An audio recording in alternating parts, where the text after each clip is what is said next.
नमस्कार दोस्तों, स्वागत है आपका। आज के इस खास इंटरव्यू में जानिए, आखिर जयराम महतो ने कुर्मी आंदोलन पर क्या बड़ी बातें कहीं। पूरी जानकारी के लिए वीडियो अंत तक जरूर देखें। आज आदिवासी समाज केवल कुर्मियों के विरोध में ही एकजुट होकर आंदोलन कर सकता है, लेकिन जब उन पर ही बात आएगी, उन पर ही अगर प्रॉब्लम आएगा तो कौन निकल रहा है? उनके बसंत सोरेन जी बोल रहे, कौन सूर्यहास नाम नहीं जानते? आक्रामकता दिखानी तो रांची में 4000 से ज्यादा आदिवासियों की हत्या इसलिए हुआ जमीन विवाद में। इतना गुस्सा वहां दिखाई आपकी जमीन बचेगी, क्या नहीं हो रहा आदिवासियों के साथ? आदिवासी लोग मर रहे हैं और आदिवासी नेता चुप है वहाँ। कभी जादूगढ़ ग्राउंड में जाइए, देखिएगा स्थिति। महिलाएं मां नहीं बन पा रही अनिल जी, इतनी बुरी स्थिति है वहाँ, लेकिन बोलने वाला कोई नहीं था। इतना बड़ा यहाँ से मांस फूला है, इतना बड़ा हो गया, पेट इतना बाहर आ गया, पांव इतना फूल के हो गया। उस मामले को सदन में अगर किसी ने उठाया तो only and one Jairam Kumar Mahato ने उठाया, और उठाने के तुरंत बाद हमको शाम को फोन आता है कि आपने क्यों उस आग में हाथ रख दिया। लगा एक बेदिया जी करके हैं, जेल के वालों ने धरना दिया, उनका परिवार को मुआवजा दिलाया, और देख रहे शाम को वो भी हमारे खिलाफ जा रहे हैं। तो कह रहे कि जयराम महतो को पहले वोट दिलाए थे और दिए भी थे, लेकिन अब नहीं देंगे क्योंकि ये आगे जाकर के अगर विधायक मुख्यमंत्री बनेंगे तो ये हम लोग आके फ्यूचर में डैमेज करेंगे। चला जो 4 जेएमएम के विधायक है ना, जो चुपचाप थे, उन्हीं में से एक उनको बुलवाए। इसीलिए आज ये समाज भी पिछड़ा इसी कारण से। आदमी बोलता नहीं, बुलवाया जाता है। उनको बुलवाया गया। हम भी बोले यार अचानक उनको क्या हुआ, हम देखें पेपर कटिंग तो आदिवासी ने अगर योगदान दिया तो उनको सम्मान मिला हुआ है, वो आज जगहों पर है, उनकी भाषा संस्कृति का सम्मान है, उनके लोगों का सम्मान है, उनके लिए विशेष पैकेज विशेष सुविधा है। लेकिन वही हमने कहा केवल कुर्मी है जिसने अपना सर्वस्व निछावर नहीं, अब तो आज कहेंगे कि हमने बर्बाद हुए झारखंड राज्य में, और हम लोग आज कहीं नहीं। आदिवासियों के लिए क्या क्या मांग? सरना धर्म कोड का मांग उठाया, जादूगोड़ा में जो आदिवासियों के साथ अत्याचार हो रहा है यूरेनियम के खनन से, हमने उस मामले को उठाया। उसकी जयराम महतो कैसे जाएंगे गुमला सिमडेगा और अपना पार्टी का विस्तार करेंगे, क्योंकि आप पार्टी के केंद्र अध्यक्ष भी हैं। डुमरी के वर्तमान विधायक इस वक्त हमारे साथ में है और डुमरी विधानसभा क्षेत्र में काफी योजनाओं का शिलान्यास करने के बाद में अभी बैठे हुए, अभी नाश्ता कर रहे हैं। दिन भर से खाना खाए कि नहीं? नहीं, सुबह एक बार घर से खा के निकले।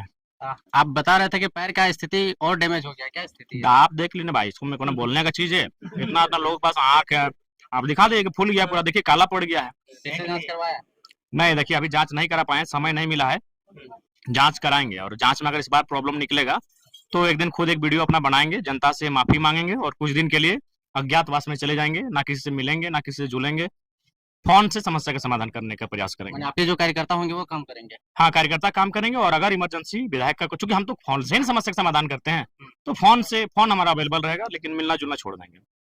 क्या क्या आज योजनाओं का शिलान्यास किया? 5-6 योजना का शिलान्यास। हाँ, पुस्तकालय था, सड़क है, पुल है, आरोग्य मंदिर है, उसका जीर्णोद्धार है, पीसीसी पथ है, तो कुल मिलाकर इसी प्रकार की योजनाओं का शिलान्यास किया गया।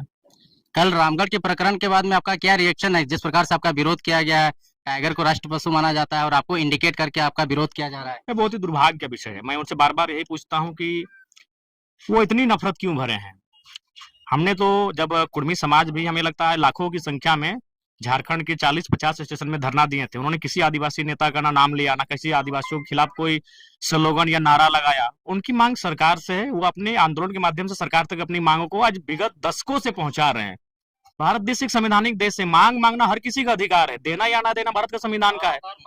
हम लोग इतने दिनों से आंदोलन कर रहे हैं, क्या किसी व्यक्तिगत उनका नेता का नाम लिया गया, या उनके समाज पर किसी ने एक जिम्मेवार पर्सन, अब 2-4 लोगों ने अगर कुछ ऐसा हुआ तो हम लोगों ने, किसी जिम्मेवार व्यक्ति ने, समाज के किसी सामाजिक व्यक्ति ने उन पर कोई ऐसा शब्द कहा जिससे उनको ठेस पहुंचाओ, हम उनसे थोड़ी अपना हिस्सा मांग रहे हैं, हक मांग रहे हैं। हमारी मांग सरकार से, भारत के लोकतंत्र से, भारत के संविधान से।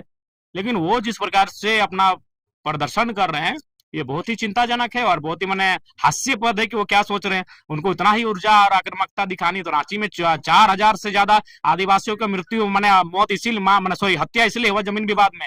इतना गुस्सा वहां दिखाई आपकी जमीन बचेगी। आज क्या नहीं हो रहा आदिवासियों के साथ, जो अत्याचार हो रहा है वहां गुस्सा दिखाइए, वहां आप धरना दीजिए, वहां आंदोलन करिए, तो सब चुप हो जाते हैं। हमको सबसे आश्चर्य वहां लगा, एक बेदिया जी करके हैं, जेल के वालों ने धरना दिया, उनका परिवार को मुआवजा दिलाया, और देख रहे शाम को वो भी हमारे खिलाफ जा रहे हैं। तो हम वो समाज है कि सुबह जिसकी हमने मदद किया वो शाम को हमारे खिलाफ नारा लगा रहा है, फिर भी उसकी हम मदद कर रहे हैं। और वही है, कुर्मियों का वही योगदान इस राज्य के लिए है कि जिन्होंने इस राज्य को, मैं नहीं कह रहा हूँ कि आदिवासी या अन्य किसी की भागीदारी नहीं है, सबकी भागीदारी है, लेकिन जिन्होंने इस राज्य को बनाने में भागीदारी दिया था उनको भैया सम्मान मिल चुका है। आज आदिवासी ने अगर योगदान दिया तो उनको सम्मान मिला हुआ है, वो आज जगहों पर है, उनकी भाषा संस्कृति का सम्मान है, उनके लोगों का सम्मान है, उनके लिए विशेष पैकेज विशेष सुविधा है। लेकिन वही हमने कहा कि केवल कुर्मी है जिसने अपना सर्वस्व निछावर नहीं, अब तो आज कहेंगे कि हमने बर्बाद हुए झारखंड राज्य में, और हम लोग आज कहीं नहीं है। सब वही आज हम देखे ना, उनको सुबह हम लोग मदद किए, सुबह की रात को था कुछ घटना घटा था, हम लोग पूरा जेल के, हमारे सब ज्यादातर मातो लड़का और महिला, उनका धरना दिए, मदद किए, और शाम को गए हमारे खिलाफ नारेबाजी कर रहे। फिर भी हम लोग बोलते हैं अगला बार भी आपको मदद करेंगे। तो उस चूंकि हम लोग खेती बाड़ी करते हैं, और खेती बाड़ी का मतलब क्या है, खेती बाड़ी का मतलब ही है बहुत कुछ सहने के बाद भी हम लोग हमारा अनाज जिस तरह चेरई चिनगिनी मूसा काड़ा गोरू सब खाता है, सबको खिलाते हैं, वही हमारा सोच है, वही हमारा सिद्धांत है। हमने किसी को ना गाली दिया, हमारी मांग सरकार से थी, हम लोग शांतिपूर्ण तरीके से आंदोलन किए। लेकिन वो जो जिस प्रकार से माने हिंसात्मक, घृणात्मक और नफरत भरे भाव में जो अपना पैगाम दे रहे हैं, ये बड़ा दुर्भाग्य की बात है। इसीलिए हम आज बार बार कह रहे हैं, आज कहीं ना कहीं बार बार अपने जो महापुरुष जिन्होंने राज लड़ने में अपना सर्वस्व निछावर किया, उन्हें पहले शेड्यूल का ही लड़ाई लड़ लेना चाहिए था। लेकिन जयराम महतो के लिए शेड्यूल ट्राइब वाले लोगों के नजर में तो अब उनके नजर में वोट घट गया। अब वो लोग कह रहे हैं कि जयराम महतो को पहले वोट दिलाए थे और दिए भी थे, लेकिन अब नहीं देंगे क्योंकि ये आगे जाकर के अगर विधायक मुख्यमंत्री बनेंगे तो ये हम लोग आके फ्यूचर में डैमेज करेंगे। देखिए ऐसा कुछ नहीं है, क्या डैमेज करेंगे भाई, 75 वर्षों शामिल कर दीजिएगा, क्या होगा उससे? 10 लोग शामिल हुए तो कुछ अब डैमेज नहीं हुए। जब झारखंड राज्य हमें मिला उस समय 30 समूह शेड्यूल ट्राइब की सूची में शामिल थे। राज अलग होने के तुरंत बाद कोल और कोरबा को शामिल किया गया, यानी हो गया 30-2-32। उसके बाद हाल ही में 2-4 साल पहले और 10 लोगों को शामिल किया गया, जिसमें तमाड़िया, भोगता, गंझो, नाम याद नहीं है, 10 को है। 10 और समूह को शामिल किया गया, यानी 32 और 10 42। यानी आज के डेट में झारखंड में 42 अनुसूचित जनजातियों के समूह है। तब तो आपको दिक्कत नहीं हुआ। आने वाले दिन घटवार समाज के लोग डिमांड करेंगे, घासी डिमांड करेंगे, तांती डिमांड करेंगे, तेली में कोल्हू तेली डिमांड कर सकता है। बाकी सभी को अगर तेली समाज करेंगे तो फिर वो फेलियर हो जाएंगे। कोल्हू तेली का संबंध रहा है, वो डिमांड कर सकते हैं आने वाले दिन चल के। तो आने वाले दिन बहुत सारे लोग जो अंग्रेजों के कालखंड में, प्राचीन समय में ट्राइबल कल्चर जिनका रहा है, वो डिमांड करेंगे। तब तो उनको कोई दिक्कत नहीं हुआ। बोले 10 नया समूह जुड़ा, तब तो आपने चू तक नहीं किया। भोगता तो बेचारे शेड्यूल कास्ट में थे, सत्यानंद भोगता तो चुनाव ही नहीं लड़ पाए उस कारण, तो आप शेड्यूल कास्ट से वो शेड्यूल ट्राइब में चला गया। और भी कई उसी समय बहुत नए नए नाम है, चूंकि इसीलिए हम लोग तो 10 समूह जाके ऐड हुआ, तब किसी को दिक्कत नहीं हुआ, ना रोड में आए ना सड़कों में आए। पता नहीं इनका नफरत कुर्मियों से क्यों है, वो आज तक हम नहीं समझ पाए। हम अभी भी समझ नहीं पा रहे कि ये नफरत मैंने क्या। आप देख रहे हैं बिहार, उड़ीसा और मैंने छत्तीसगढ़, उत्तर प्रदेश के लोग पूरा रांची में, मैंने जमशेदपुर में इत्यादि जगहों में आदिवासी का जमीन कब्जा करके बैठा है। और बोले तो उसमें 4000 लोगों का मर्डर हुआ है आदिवासियों का, केवल जमीन विवाद में। वहां उनका गुस्सा खून कुछ भी नहीं खोला। संथाल परगना में क्या स्थिति है आपको भी मालूम है। अब जो भी हो तो आदिवासी समाज जाने, संतो आदिवासी के नाम से संथाल परगना का नामकरण हुआ था, संथालों के नाम से। वहां आपका गुस्सा ना आक्रोश कुछ नहीं दिख रहा है। लेकिन जिन लोगों के साथ अपने राज्य को अलग किया, और ये सभी जानते हैं भैया, अगर कुर्मियों की भागीदारी आदिवासियों के साथ झारखंड अलग राज्य की लड़ाई में नहीं होता तो राज्य अलग नहीं होता। क्लियर बात। जयराम महतो आदिवासियों के लिए अब तक क्या कुछ आवाज उठाए हैं? आप जाइए, मेरा जो विधानसभा का मेरा डिस्कशन है, कोई चोरी छुपे थोड़ी विधानसभा में बात होता है। चलिए आज के टाइम में रिकॉर्डिंग का जमाना है, इसलिए चलिए आप रिकॉर्डिंग आप इंटरनेट में दिखाते हैं। आप किताब मांग लीजिए ना, आरटीआई विधानसभा की एक चिट्ठी दिखिए कि अब तक डुमरी विधायक जयराम कुमार महतो ने विधानसभा के पटल पर किन किन विषयों पे बात किया है, कॉपी किताब बना हुआ है। आप पब्लिक को बता दीजिए जो आदिवासी लोग आपका विरोध कर रहे हैं कि हमने आपके आदिवासियों के लिए क्या क्या मांग। सरना धर्म कोड का मांग उठाया, जादूगोड़ा में जो आदिवासियों के साथ अत्याचार हो रहा है यूरेनियम के खनन से, हमने उस मामले को उठाया। उसके बाद से आज देश स्तर के लोग उस पर ध्यान दिए। अभी जो आप देखेंगे चैनल में, किसी का वहां मतलब मांस निकला हुआ है, किसी का पांव फूला हुआ है, किसी का पेट बाहर निकला हुआ है, इतना वो प्रॉब्लम है। तो उस मुद्दे को किसने विधानसभा में रखा? ओनली जयराम महतो। आज वहां जादूगोड़ा क्या स्थिति, वो महिलाएं मां नहीं बन पा रही, और सो सब मैक्सिमम आदिवासी परिवार है, महिलाएं मां नहीं बन पा रही। अनिल जी, इतनी बुरी स्थिति है वहां, लेकिन बोलने वाला कोई नहीं था। हमने जिस दिन मुद्दा उठाया सदन में, शाम को हमको फोन आया कि विधायक जी आप बहुत गलत किए हैं, मैंने बवाल हो जाएगा आपके ऊपर, अब लोग टूट पड़ेंगे। मतलब वो लोग माने पूंजीपति लोग। ये हमको एक पत्रकार ने, जाने माने पत्रकार ने हमको फोन किया कि विधायक जी आप जादूगोड़ा का मामला क्यों छेड़ दिए, वो आग है, वहां आदिवासी लोग मर रहे हैं और आदिवासी नेता चुप है वहां।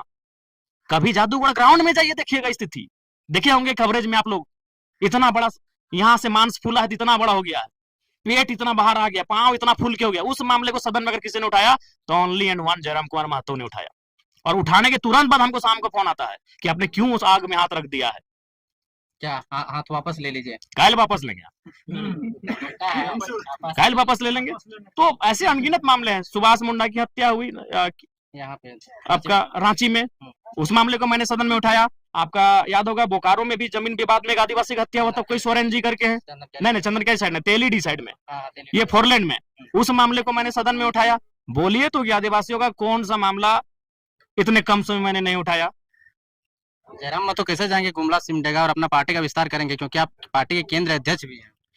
देखिए हम जाएंगे, जुड़ना या ना जुड़ना जनता का काम के है। साथ जाएंगे। आज हमारे पार्टी के देवेंद्र नाथ महतो जी कल वहां धरना पर हैं लोहरदगा में। देखिए आज भी याद रख लीजिए, आज आदिवासी समाज केवल कुर्मियों के विरोध में ही एकजुट होकर आंदोलन कर सकता है, लेकिन जब उन पर ही बात आएगी, उन पर ही अगर प्रॉब्लम आएगा तो कौन निकल रहा है, कौन निकल रहा है, कहाँ? अभी तो आप बताइए ना, उनके बसंत सोरेन जी बोल रहे कौन सूर्य हंसदा हम नहीं जानते हैं। आज क्या हुआ, अगर इतनी भीड़, जितना आज वो कल निकालने, अगर उतनी भीड़ सूर्य हंसदा के न्याय के लिए निकल जाता तो अब तक न्याय मिल चुका होता। क्या लगता है जयराम जी, इसके पीछे कौन है? कोई पॉलिटिकल एजेंडा है, कोई इनको फंडिंग कर रहा है, या इसके पीछे कोई गॉडफादर वगैरह है? नहीं, कोई तो होगा, इसलिए कोई होगा कि कल का जो उनका आंदोलन था वो पूरी तरह से जयराम महतो पर केंद्रित था। वह विरोध ऐसा नहीं होता है, बिल्कुल विरोध आप करने का, आपको अगर आप भी विरोध करिए कि भाई इनको शामिल ना किया जाए, ये तथ्य रखिए, अपना तर्क दीजिए, अपना जो भी बयान देना है, जो भी चीजें देना है, एक शालीनता से दिया जाए। 1932 खतियान का भी आप मांग गवर्नर सामने से पब्लिक डोमेन में बात रखा, वो तो सभी जातियों के लिए था, सभी वर्गों के लिए था। और अभी गवर्नर महोदय के सामने ये आसान नहीं है किसी नेता का, मुख्यमंत्री के सामने डिमांड कर देना आसान है, लेकिन महामहिम का एक अलग प्रोटोकॉल होता है। मैंने उनके सामने मांग को रखा, तो ये तो वास्तविकता है। और दूसरी बात देखिए, अभी बहुत सारे लोग बड़ा साजिश कर रहे हैं। अभी तो हम देख रहे हैं विनोद बाबू के जो एक उनको हम जानते हैं, वकील साहब हमारे बहुत परम आदरणीय, उनसे कोई बुलवा दिया दे रहा है। हाँ, उनके बेटा से विनोद बाबू सब समाज का लड़ाई लड़े हैं, लेकिन आदिवासी कुर्मी का आदिवासी होने का लड़ाई, अरे भाई तो घोषणा पत्र में, मैनिफेस्टो में है जेएमएम का, कैसे आ गया? तो हम पता किए तो पता चला जो 4 जेएमएम के विधायक है ना, जो चुपचाप थे, उन्हीं में से एक उनको बुलवाए हैं। यानी इसीलिए आज ये समाज भी पिछड़ा इसी कारण से, आदमी बोलता नहीं, बुलवाया जाता है। उनको बुलवाया गया। हम भी बोले यार अचानक उनको क्या हुआ, हम देखें पेपर कटिंग तो हमको इंक्वायरी करते करते पता चला जो 4 जेएमएम के विधायक है महतो समाज से, उनमें से एक ने उनको ये बुलवाया है। आने वाले 20 साल बाद दिसम गुरु का जो कद होगा देश राज्य में बहुत बड़ा होगा, लेकिन इसका मतलब ये थोड़ी है कि वो सत्यानंद झा कांड में उनका नाम नहीं आया था, चीरूडी हत्याकांड में उनका नाम नहीं आया था, या फिर कुड़को हत्याकांड में उनका नाम नहीं आया था। आया था कि नहीं आया था? लेकिन इसका मतलब ये नहीं कि जो महापुरुष होते हैं वो अपने जीवन काल में भूल नहीं करते हैं। तो विनोद बाबू का कुर्मी समाज के दृष्टिकोण से देखा जाए तो उसको आप भूल कर सकते हैं, लेकिन वो सर्व समाज के दृष्टिकोण से देखा जाए और उसमें परिस्थितियों के अनुसार देखा जाए तो उन्होंने उस परिस्थितियों के अनुसार सब समाज को उद्धार करने के लिए आए थे। अगर उनको कुर्मियों को उद्धार करना था तो 84-85 में इंटरनल मीटिंग थी। अभी भी बहुत लोग जिंदा है, और केंद्र के जो मंत्रीगण थे उनका सीधा इनको सुझाव था विनोद बाबू को कि आप लोग शेड्यूल ट्राइब का जो मांग है उसको हम लोग एक्सेप्ट करते हैं, बाकी आप लोग झारखंड मूवमेंट से पीछे हट जाइए, झारखंड में जो आंदोलन का मांग कर रहे हैं उसको वापस कर लीजिए। जेन जी झारखंड, झारखंड की नई पीढ़ी की आवाज़ है। यहाँ तो आपको मिलेगी राजनीति की सच्चाई, इंसाफ की जंग, जुड़े मुद्दे, साथ ही भ्रष्टाचार के खिलाफ और की खबरें। हमारा मकसद है को मजबूत करना और विलान दला जनताल की आवाज़ को